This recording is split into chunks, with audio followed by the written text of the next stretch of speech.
jambo riravuze ngo haruzanye icyomoro. Bibiliya iravuze ngo uwo muntu wakubiswe nadapfa hanyuma akaza kugera ku rwego rwo gusindagirira ku kibando, uwamukubise azamuvuze, narangiza murihe n'iminsi yose yamaze muri uwo mubabaro yarakubiswe, azakuzaho aguhembure. Nubwo umaze kabiri, nubwo hashize igihe uhangayitse, nubwo wakubititse, nubwo uri mu majune ukaba mu mubabaro, ijambo riravuze ngo haruzanye icyomoro.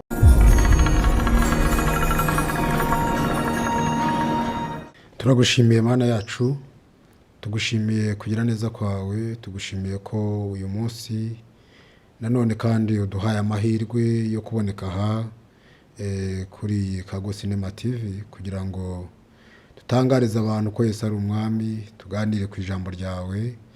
Hanyuma dusabiye imitima ya bose idukurikiranye hirya no hino ku isi n'aha muri iki gihugu cyacu no muri Afurika muri rusange, kugira ngo iyo mitima igubwe neza ku ijambo ryawe.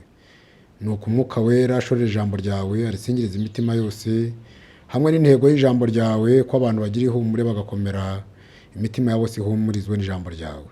Urakoze, turagushimiye mu izina rya Yesu, amen. Dushimiye Imana Data wa twese iduhaye amahirwe akomeye yo kuboneka kuri Kago Cinema TV kugira ngo tuganire n'abantu bagerageza iminsi yose gukurikirana iyi televiziyo, tuganire ijambo ry'Imana. Ijambo ry'Imana rifite umumaro mu buzima bwa none n'ubuzaza. Izina ry'Imana rihimbazwe. Amazina yanjye nitwa Rugora Valence, ndi umubwirizabutumwa bwiza Imana yahamagaye. Ntuye Kabuga, ni naho nkorera umurimo w'ivugabutumwa no hirya no hino muri uru Rwanda, aho Imana inyohereje kubwiriza ubutumwa bwiza. Nishimiye cyane kubana namwe abadukurikiye, kandi Imana iduhana umugisha. Tugiye kuganira ijambo ry'Imana rifite intego narihaye sije ivuga ngo haruzanye icyomoro. Iri jambo rivuga ngo haruzanye icyomoro nashatse ko turiganiraho n'abatuye isi bakurikirana ijambo ry'Imana bakarikunda, kugira ngo umuntu wese mu ruhande rwe, hamwe n'inzira yanyuzemo, hamwe n'uburyo yaba yarakomeretse, hamwe n'ubuzima abayemo, amenye ko haruzanye icyomoro. Imana rero iduhana umugisha. Ni ijambo dusoma mu gitabo cya kabiri cya Mose, igitabo cyitwa Kuva, mu gice cya 21, hanyuma duhereye ku murongo wa 18. Reka dusome mu izina rya Yesu. Murongo wa 18 uravuga ngo abantu ntibarwana, umwe agakubita undi ibuye cyangwa igipfunsi, akabirwara iminsi ntapfe, nasindagirira ku kibando, uwamukubise ntazagibweho n'urubanza, ahubwo azarihe iminsi yamaze arwaye, kandi amuvuze arinda akira neza. Imana itugire neza. Turakomereza kandi mu gitabo cy'umuhanuzi Hoseya igice cya 6 n'umurongo waho wa mbere, hanyuma tuze kurangiza uwa 3. Haravuga ngo nimuze tugarukire Uwiteka, kuko ari we wadukomerekeje kandi niwe uzadukiza, niwe wadukubise kandi niwe uzatwomora. Azaduhembura tumaze kabiri, ku munsi wa 3 azaduhagurutsa, kandi tuzabaho turi imbere ye. Dushishikarire kumenya, tugire umwete wo kumenya Uwiteka. Azatunguka nk'umuseke utambika, nta kabuza azatuzaho ameze nk'imvura y'itumba isomye ubutaka. Imana itugire neza, amen. Iri ni ryo jambo tugiye kuganira mu gihe kingana n'icyo dufite. Jambo rivuga ngo haruzanye icyomoro. Bibiliya iravuze ngo umuntu narwana n'undi akamukubita ibuye cyangwa igipfunsi, uwo muntu ntapfe ahubwo akarwara iminsi, nasindagirira ku kibando uwamukubise ntazagibwaho n'urubanza, ahubwo azariho iminsi yose yamaze arwaye, kandi azamuvuze kugeza akize neza. Imana itugirire neza. Iri jambo nshatse ko turiganira nshingiye ko abantu benshi bajya bahana amakuru, babazanya amakuru bitewe n'ibihe babayemo, ugasanga umuntu arabwira undi ati cecekere narakubiswe, undi ugasanga aramubwira ngo muri iyi minsi narahondaguwe, undi akabwira undi ngo naranyukanyutswe. Abo bantu bakubiswe mu buryo butandukanye, ariko ijambo mfite kuri uyu munsi ni ijambo rivuga ngo haruzanye icyomoro. Imana nihabwe icyubahiro. Abantu ni koko hariho abantu babaye mu buzima bwo kubaho barakubiswe, bakaba bari mu mibabaro ifite uburyo butangana ku mibabarire, ariko umuntu wese yarakubiswe. Ndatangariza umuntu nyumva ko hari uzanye icyomoro, ariko bitewe n'uwamukubise. Umwami nahabwe icyubahiro. Jambo ry'Imana rifite umumaro ukomeye wo kwigisha umuntu mu kuri kose, kumutsinda no kumwemeza iby'icyaha, kandi no kumuhanira gukiranuka, kumuyobora mu kuri kose kugira ngo agenda afite ibimukwiriye byose. Imana ihabwe icyubahiro. Birashoboka yuko ushobora kuba unkurikiranye ariko nawe uriho mu buzima warakubiswe. Abantu batakwitayeho, nta nuzi imibereho yawe, ariko wowe ukaba ubizi ko wakubiswe. Jambo riravuze ngo haruzanye icyomoro. Bibiliya iravuze ngo uwo muntu wakubiswe nadapfa, hanyuma akaza kugera ku rwego rwo gusindagirira ku kibando, uwamukubise azamuvuze, narangiza murihe n'iminsi yose yamaze muri uwo mubabaro. Yarakubiswe. Umwami nahabwe icyubahiro. Ni itegeko rirengera uwakubiswe. Imana ihimbazwe. Ndabwira unyumva uri hafi na kure, nubwo uri mu buzima bwo gukubitwa, nubwo uri mu buzima bw'umubabaro, warakubiswe ku rwego rukomeye, hari itegeko rikurengera. Ntabwo ari uko bizaguma, siko bizahama. Itegeko riravuze ngo iyo minsi yose wamaze warakubiswe izagira indishyi. Iyo minsi yose wamaze warakubiswe byanga bikunze, itegeko riravuze ngo uwo muntu azariho iyo minsi kandi azavuzwe kugeza akize neza. Umwami nahimbazwe. Uhumure rero wowe uri mu nyumva, byanga bikunze iminsi wamaze uri mu gikubite, warahangayitse, warakomeretse, ufite imvune, ufite ibikomere bitewe n'uburyo wakubiswemo, ariko ijambo riravuze ngo iyo minsi izarihwa kandi icyo gikubite nacyo kizashira kugeza ukize neza. Umwami nahimbazwe. Hoseya aravuze ngo n'umuhanuzi mu bahanuzi batoya. Kwitwa mutoya si uko ari uwa vuba, ahubwo nuko vura imeze ari nkeya. Nicyo gituma aravuze ngo nimuze tugarukire Uwiteka, niwe wadukubise kandi niwe uzadukiza, niwe wadukomerekeje kandi niwe uzatwomora. Amen. Bibiliya iravuze ngo azaduhembura tumaze kabiri. Ntabwo nzi iminsi umaze warakubiswe, ntabwo nzi igihe umaze warakubiswe, ariko ushobora kuba umaze kabiri. Igihe kiravuze ngo, Bibiliya iravuze ngo azaduhembura tumaze kabiri, ku munsi wa gatatu azaduhagurutsa. Hari igihe wasanga uyu munsi wa gatatu ari wowe utahiwe kugira ngo Imana iguhagurutse nubwo umaze igihe warakubiswe. Izina ry'Imana rihimbazwe. Jambo riravuze ngo nta kabuza azatuzaho. Ndabwira wowe unyumva, nta kabuza niko ijambo ry'Imana rivuze. Nubwo wakubiswe ntabwo uzaguma aho ngaho, ntuzaguma muri ubwo buzima. Uwagukubise aravuze ngo azaguhembura kandi azakuzaho nk'imvura y'itumba. Imvura y'itumba isomye ubutaka. Izina ry'Imana rihabwe icyubahiro. Amen. Data wa twese, umwami w'amahoro, Hoseya yarashatse kuvuga iki? ubu bwoko bwarahangayitse burakubitwa, ariko arabahanurira avuga ngo rero hariho inzira yatuma wadukubise itegeko rye yashyizeho, hariho inzira igaragara yuko nitumugarukira uwakubiswe wese azahembuka, kandi ntabwo wahembuka utarazahaye. bivuze ngo umuntu ajya guhembuka ari uko yazahaye. warazahaye wowe unyumva, warakubiswe, ese warahondaguwe? ijambo riravuze ngo uwadukubise, uwo nguwo wagukubise azakuzaho aguhembure, nubwo umaze kabiri, nubwo hashize igihe uhangayitse, nubwo wakubititse, nubwo uri mu majune ukaba mu mubabaro. ijambo riravuze ngo haruzanye icyomoro. umwami nahabwe icyubahiro.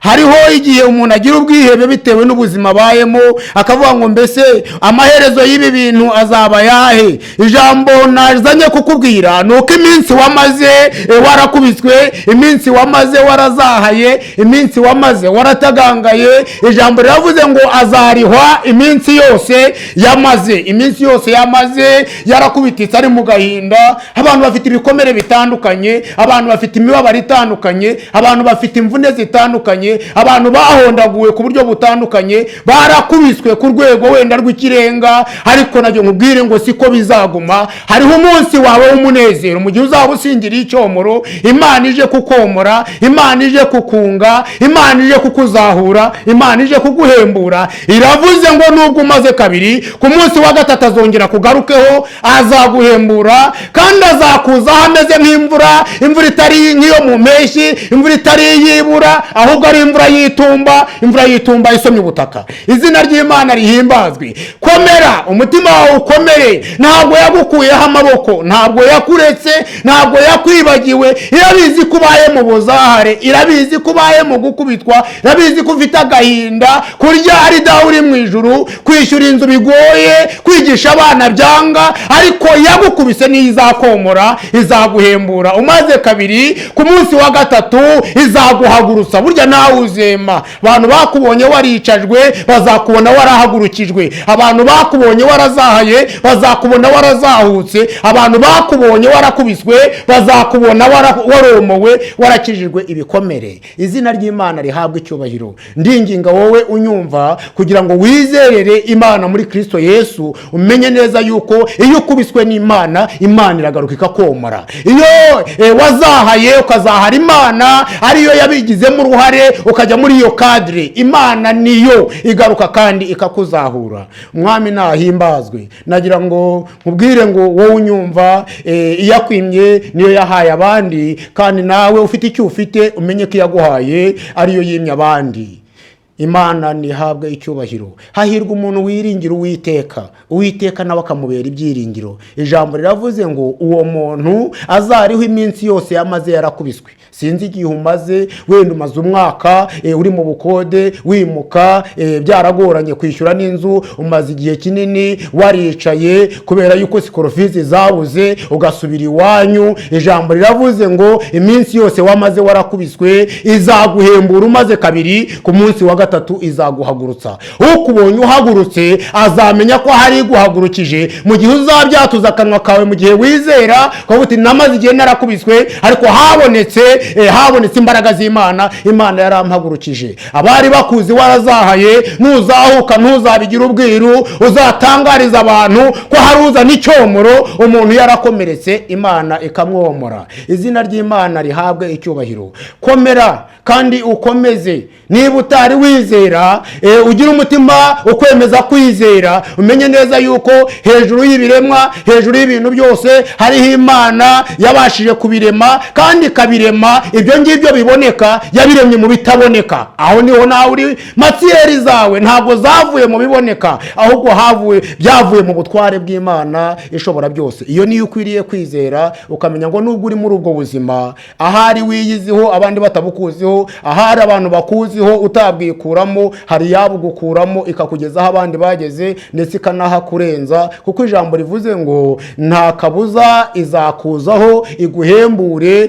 kandi ikindi niza ntabwo izaza ijenjetse ngo izaza nk'imvura y'itumba isomye ubutaka. Niba hari ikintu kigwira ndetse n'utazi ibihe by'imvura akamenya ko iyo mvura idasanzwe, ni igihe cyitwa itumba. Itumba ritandukanye n'umuhindo, nicyo gituma niza izaza ifite imbaraga nyinshi. Izina ry'Imana rihabwa icyubahiro. Hanyuma twegera ku musozo, ndabwira umuntu nyumva uri muri iki gihugu cyacu cy'u Rwanda, umuntu ushobora kuba nyumva ari muri Afurika no mu migabane yindi igize isi, nagiye nkubwire ngo haruza n'icyomoro akomora umuntu wakomeretse.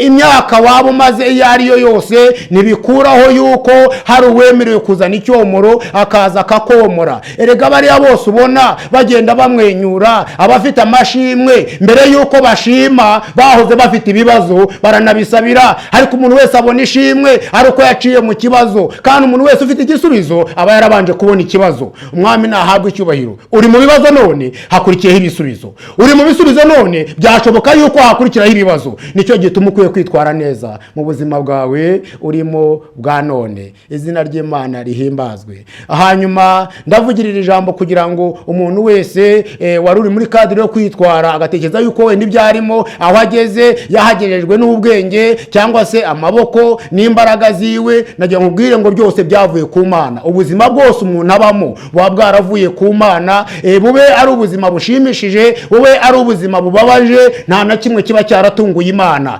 Uwishatse gukura muri ubwo buzima ibumukuramo ikamushyira mu bundi, kandi ukura muri bumwe umujyana mu bundi ntawibaza, ni Imana ibifitiye ububasha. Hanyuma wowe wakubiswe rero ukaba ufite ibikomere, umutima wawe ukaba uva amaraso bitewe na kadire y'ubuzima ubayemo, ndagira ngo uyu munsi nk'uhe itangazo, haruzanye icyomoro akakwimura muri ubwo buzima bwakubabaje, bwakuremeye imvune, bukakuzanira uruguma. Jambo riravuze ngo niwe wadukomerekeje kandi niwe komora, niwe wadukubise kandi niwe uzadukiza. Akira icyomoro wowe unyumva giturutse ku Mana, akira icyomoro wowe unyumva hirya no hino, aho waba uri mu kazi, aho waba uri iwawe mu rugo, aho waba uri unkurikiye, nagiye ngo wakire icyomoro. Imana nyir'ububasha, umuremyi w'ubugingo bwawe, uguha umwuka wo guhumeka, ugusinziriza akanagukangura, uwo nguwo niwe utanga icyomoro ku buzima bw'umuntu wese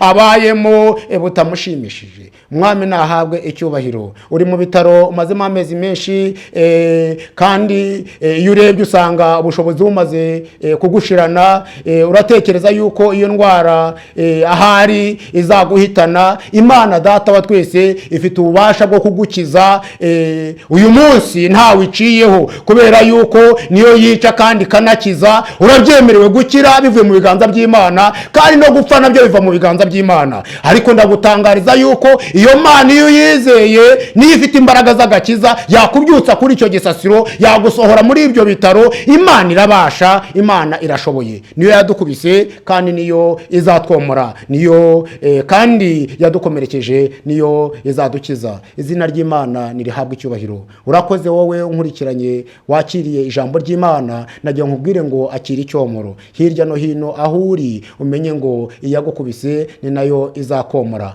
Wirenganya shangazi ngo nta kintu yakumariye, wirenganya anko, wirenganya runaka, uwo nguwo ureba wagomba kugira icyagufasha ntagufashe. Byose byavuye ku Mana. Igiye gukora ntawe baza, igiye gukora ntawe icaho ngo mwaka ikibari. Nicyo gituma Imana Data wa twese igize aho kwimurira nta muntu waza ngo agukureyo, kandi igukuyeyo nta wagusubizayo. Nicyo gituma umubabaro urimo ni ugukuramo nta uzagusubizayo. Umwami nahabwe icyubahiro. Izina ry'Imana rihimbazwe. Reka dusenge Imana. We wakira ijambo ry'Imana ukumva ko Imana igomba kukoma, ugira ibyo byiringiro ko igihe cyawe cyo. Ese iminsi waba umaze ingana iki? Ko ijambo rivuze ngo azaduhembura tumaze kabiri, ku munsi wa gatatu azaduhagurutsa. Ese iminsi yawe ntiyabirenga 3? Ese iminsi yawe ntiyaba yenda kurenga iyo ngiyo? Tugiye gusenga mu kwizera, wakire ko kabiri karangiye, ari gatatu kawe ko guhembuka, kandi ko ari gatatu kawe ko komorwa. Izina ry'Imana rihabwe icyubahiro.